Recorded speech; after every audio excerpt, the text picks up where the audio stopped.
Buenas noches, o tal vez buenas madrugadas. El día de hoy nos hacen llegar un correo con una historia muy interesante. La Casa de las Muñecas de Tlalpujahua. Nuestro buen amigo Ricardo nos comparte esta historia e inicia de esta manera. Mi nombre es Ricardo, soy un anticuario. Mi trabajo me ha llevado a rincones olvidados de México. Busco piezas que otros desechan, objetos que cuentan historias silenciosas, pero ninguna historia me ha perseguido tanto como la de la Casa de las Muñecas en Tlalpujahua, un pueblo mágico de Michoacán, conocido por sus esferas navideñas y, como descubrí, por sus secretos más oscuros. Te lo voy a contar. El encargo llegó de un coleccionista de la Ciudad de México, una señora adinerada que tenía un gusto particular por las muñecas antiguas, de las de porcelana con ojos de cristal que parecen observar cada movimiento. Me pidió viajar a este pueblo mágico para comprarle un lote que, según ella, era único en su clase. El dueño era un anciano ermitaño llamado Don Gregorio, que vivía en una esfera del pueblo, en una casa que nadie visitaba realmente. Llegué a Tlalpujahua en una tarde nublada, el aire fresco y el olor a pino era realmente reconfortante. Pero una sensación de melancolía se aferraba al pueblo. Al preguntar por don Gregorio, los lugareños me miraban con una mezcla de curiosidad y miedo. Se santugueaban y me daban indicaciones vagas, como si temieran que el simple hecho de hablar de él los atara a su destino. La casa de don Gregorio era fácil de reconocer. Se encontraba al final de un camino de tierra, aislada y rodeada de árboles de oyamel, que la tenían en una penumbra perpetua. No era una casa grande, pero cada ventana y cada rincón del porche estaban llenos de muñecas. Muñecas de todos los tamaños de porcelana, de trapo, viejas, rotas, desfiguradas. Sus ojos de vidrio me miraban desde la oscuridad como si un centenar de pares de ojos me vigilaban aún más. Toqué la puerta, nadie respondió. Toqué de nuevo, esta vez más fuerte, pero después de un largo silencio, la puerta se abrió con un crujido lúgico. Un anciano de barba blanca y ojos tan tristes como el cielo de Michoacán me miró desde el umbral. «Usted es el anticuario, ¿verdad?», preguntó con una voz ronca.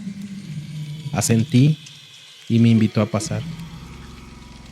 El interior de la casa era un laberinto de muñecas. Había estanterías llenas, muñecas colgadas del techo y cientos de ellas sentadas en la silla y en el piso. El olor a polvo, a madera vieja y algo dulce y rancio a la vez llenaba el aire. Era un olor enfermizo como el de una flor marchita. Don Gregorio me guió a través del caos, hablándome en susurros sobre cada una de ellas como si fueran sus hijas. Cuando llegamos a la sala principal, me presentó a la colección que mi clienta quería comprar. Eran 7 muñecas de porcelana, dispuestas en un círculo en el centro de la mesa. Eran hermosas y a la vez perturbadoras. Sus vestidos de seda estaban impecables, pero sus rostros tenían una cualidad inquietante. Una tenía un ojo de un color diferente, otra una pequeña grieta en la mejilla que parecía una lágrima. Una de ellas, la más grande, tenía una expresión de profunda tristeza y sus labios estaban teñidos de lo que parecía sangre seca. Mientras don Gregorio me hablaba de su historia, un golpe seco resonó en el pasillo de arriba. El anciano se sobresaltó. «No es nada, es el viento», dijo. Pero su voz tembló. Los ojos de las muñecas de la mesa parecían haberse vuelto más brillantes, como si la luz de la vela de la mesa se reflejara en ellos. Oí un susurro tan débil que pensé que lo había imaginado, pero era claro y aterrador. Se escuchaba: «No te vayas». Ignoré la voz.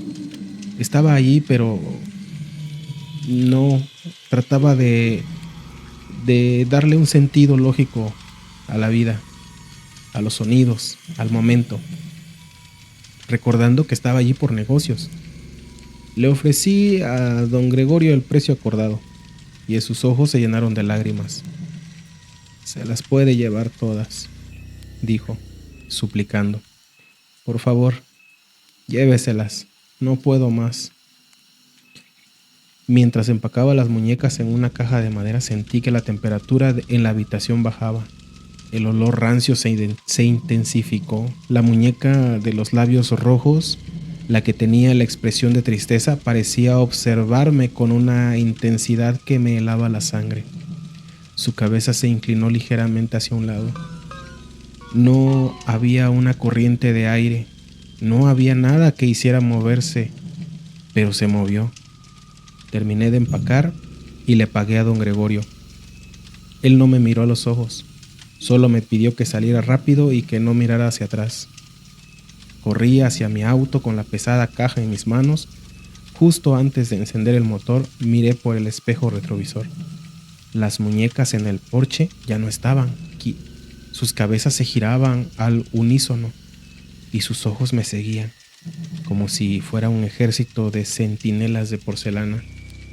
Conduje de vuelta a la Ciudad de México, pero algo en el auto había cambiado.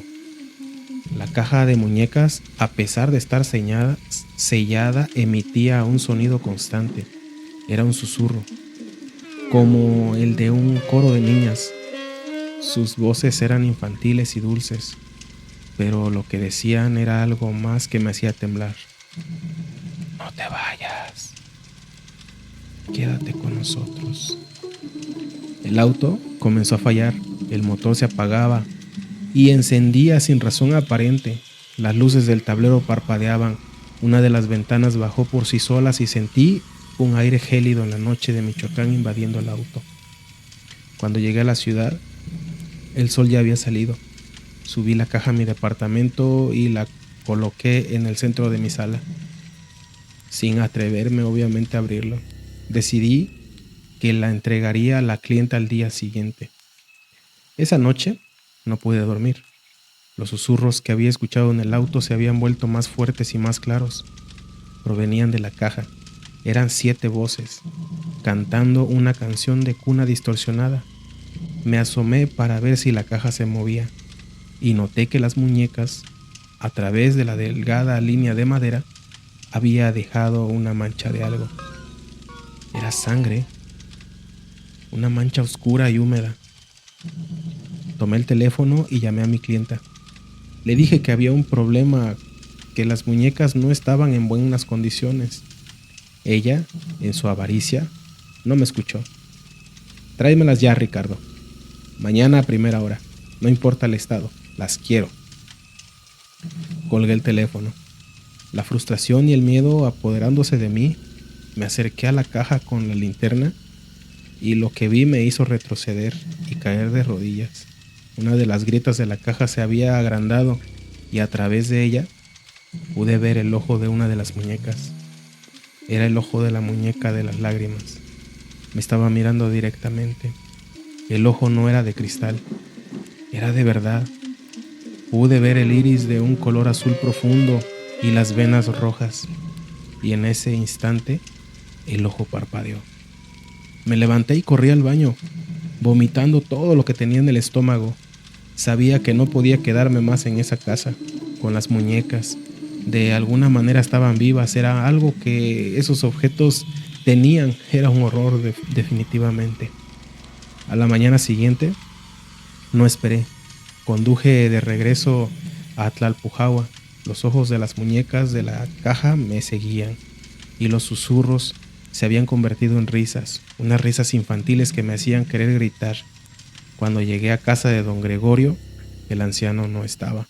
La puerta estaba abierta y el interior estaba vacío, a excepción de las cientos de muñecas que, como si nada hubiera pasado, me miraban desde cada rincón. Entré. No había rastro de don Gregorio. Lo busqué por toda la casa. pero no había nadie. En la sala, donde antes estaba la mesa con las 7 muñecas que me había llevado, ahora había una sola, una de trapo, vieja y gastada. La tomé en mis manos y vi que habían dejado algo ahí a propósito. Era un papel arrugado que tenía en el bolsillo. Pude leer un mensaje escrito con una letra temblorosa. El precio de la avaricia. Ricardo, el precio de la avaricia. Me helé. Salí corriendo de la casa. La caja con las muñecas en mis manos. Sabía lo que tenía que hacer. No podía entregarlas a mi clienta. No podía dejarlas en mi auto. No podía simplemente abandonarlas. Tenía que volver al lugar de donde las había sacado. Regresé a la casa de don Gregorio y coloqué la caja en el centro de la sala, donde la había encontrado. Mis manos temblaban, mis rodillas se sentían débiles. Justo cuando iba a darme la vuelta, un golpe seco resonó en el pasillo de arriba. La risa de las muñecas en la caja se detuvo. El silencio llenó la casa.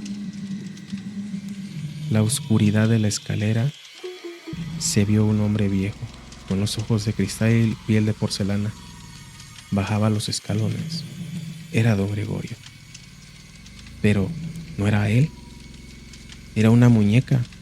Su rostro rígido en una mueca de tristeza y sus labios cosidos con un hilo grueso y negro. Me miró, no con los ojos, sino con las cuencas vacías de sus ojos de porcelana. Su mano de porcelana se levantó y me señaló. En ese instante supe la verdad.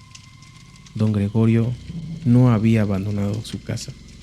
Las muñecas, las almas que se habían quedado atrapadas en ellas, lo habían transformado. Él no había logrado escapar de ellas y ahora ellas querían que yo ocupara su lugar. Corrí lo más rápido de lo que he corrido en mi vida. El sonido de los pies de porcelana chocando contra el suelo de madera me perseguía. El crujido y la risa se convirtieron en un solo sonido, un rugido que me taladraba los tímpanos. No me detuve hasta que estuve en la plaza del pueblo. Desde entonces no he vuelto a Tlalpujahua. La casa de muñecas sigue en esa casa, esperando a su próximo dueño, esperando a que alguien cometa el mismo error que yo. Don Gregorio, a lo que queda de él, sigue allí, atrapado en una prisión de porcelana. Y yo no soy el mismo. Cada vez que veo una muñeca, cada vez que escucho un susurro, cada vez que miro por la ventana de mi casa y creo ver un par de ojos de cristal, me pregunto si no se estará acercando, si no me estarán buscando. Porque las muñecas, una vez que te tienen, nunca te dejan ir. Y yo, por breve y terrible momento, las tuve. Y ellas, por un breve y terrible momento, me tuvieron a mí. Y ahora, solo soy una pieza más en su colección. Una que todavía no se han llevado. Pero sé que lo harán. Lo sé.